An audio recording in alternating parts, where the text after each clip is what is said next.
Hello everyone, and thank you for purchasing the Master Pro fairing system with the plates in the front and rear bumper and seat. This video is mainly to show you how to do the installation. It's going to be a quick video, but it should cover every aspect about the installation. And just to speak briefly about the product, it has very good coverage here in these areas to cover the battery. And we've also added a handle on top, and then we have reflection in the back. This is the latest change that we have made. But please keep in mind that this is a 100-pound plus wheel. Any entity running into a wall at 30 plus miles an hour, it's hard to protect it. But this is pretty much within reason, and not being completely massive that makes it too large and cumbersome to use, a reasonable amount of protection. So this is the intent of the product. And then also above the stock pads that they give you, this allows you to put your pad positioning at the same time. So I want to start by saying we will eventually add a lower protection as a separate item, but for now they've done a very good job at giving you a nice thick foam pad around the bottom that doesn't impede on any of the use of pads or anything like that. So my recommendation is to pull these pads off, take their double sticky off, take Velcro and super glue the Velcro to the foam. It's very, very effective with the super glue in addition to the adhesive. And then Velcro those bottom pads on to start. The plates won't impede on those, so you can do that first. The first thing you'll want to do is take off any of the other foam pads and strip everything down to your bare battery, pulling the plastic, the thin coating of plastic off of the battery.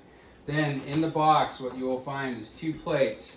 These plates have fin tabs on the bottom and the top for both location and protection in the exposed areas. They also have tabs in here, front and rear, that interlock into the pads themselves.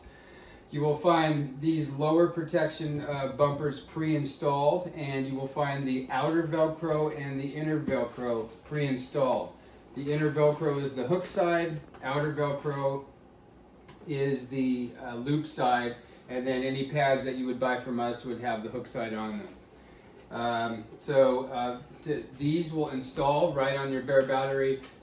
These tabs here will go over the top, and you want to make sure that it's just in the right spot. And then we've given you enough of this, about 8 feet, to do at least a strip on each side and split a strip and put more in the middle if you want. Then you will be able to put this on. This connects only with Velcro. Also, what you will find in the box along with the plates and the Velcro is the front bumper, which is the same as this. They are identical. The rear bumpers that go on each side. Normally the rear bumper would be one large side, but there is the kickstand that is in the way. So that had prevented us from being able to bridge across the back side. You will also find the seat. The seat actually goes up top. It has a hook underneath that hooks under the back and allows you a little bit better grip here without reaching too far in and smashing your finger like I did one time, bouncing the wheel. Also, the seat has a rear reflector piece that will come pre-installed, as this upper piece for the handle as well comes pre-installed. You'll also find, so the feature here is it has the added seat. It's about a ½ inch higher. It's nice and soft. And the earlier model I had that was just flat on the top was a little bit of a sharp edge, so my knees were digging in it. So what we did was we put this dish in here, and along with this extra piece to soften that. And what I found is that your knee can really fit in that pocket to help control the wheel at a farther distance from the pivot point to give you much more leverage for the super heavy wheel. So once you have these installed, on with Velcro, you have the Velcro on, then your next step can be installing the front. So the front will slide on, and there's a slot that these fit in. So it actually fits in there, in the slot, fits right on there, and then the first screws that you will be putting on will be these a little over 1 inch long 4mm machine screws. Now you will have the wrench. You have the wrench along with the screws. We get 9 of these, which is 8 plus 1 extra.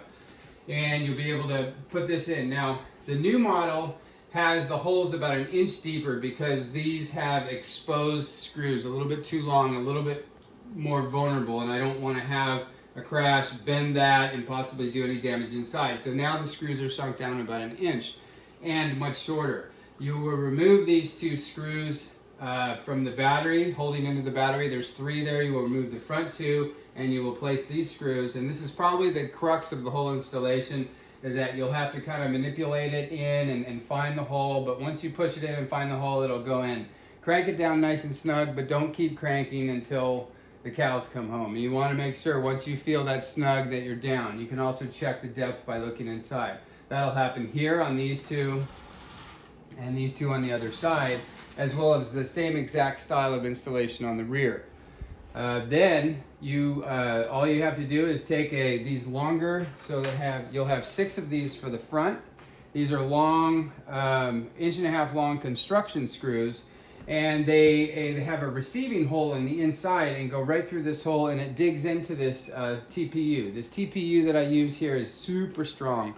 And this basically will create its own thread. However, you don't want to get an impact out and just keep cranking it until it spins out. So you want to always do these by hand, and you'll be able to get a good feel of how tight they are, and you'll see about that depth is what you're looking for. They're all about the same. So you do that here, here, and then your front will be completely installed. You can always put additional we supply a little bit of additional hook side Velcro if you want to put more. I don't believe it's needed. I don't use it on mine. And then for the rear bumpers, it's the same thing. It slides over this outside piece here. This outside piece slides over, but instead of the screws going from the outside, these are smaller construction screws going from the inside. 1, 2, 3, 1, 2, 3, screwed in by hand. And then you can come around and screw these screws in, and again, these screws will be 1 inch deep rather than only 1/4 inch deep, so the exposure is much less. Then if you could bring the camera up, the seat will come in and it will hook behind the seat, and there will be holes here that will match up with small holes in this piece, and you'll be able to take 4 large construction screws that are supplied, and you'll be able to screw this seat and tie it into the rear bumper as well. And then also you will find 2 more. These can be optional. I like to screw these down because you're going to be gripping this a lot to try and lift the wheel. Now, although it does hook under, it could add a little bit more strength there. And the reason I say these can be optional is that, let's say you did crash it, and then it pushed on the top of these screws, which can't be too deep because it's only 1/2 inch thick. You could potentially do some bending in this area.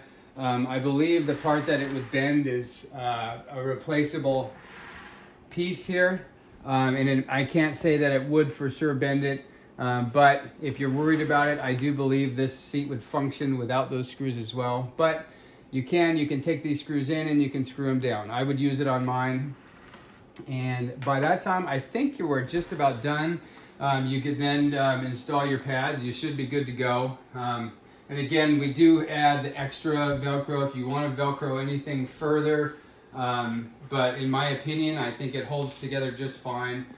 These plates, they provide some protection for the battery, and they're fairly light because I cut in breather holes here, but mainly it wants to prevent a fire, and then it protects this exposed corner. But the biggest purpose of these plates is to actually hold the whole system together.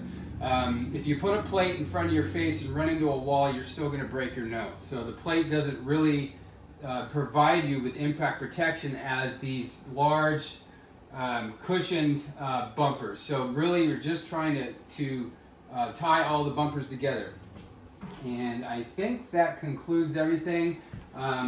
I hope you like the product. I've tested it and I've updated it, and all the problems that I can tell are completely solved and before we ship any of them. And it should be shipping out here pretty quick, and I hope you like them, and thank you for your purchase.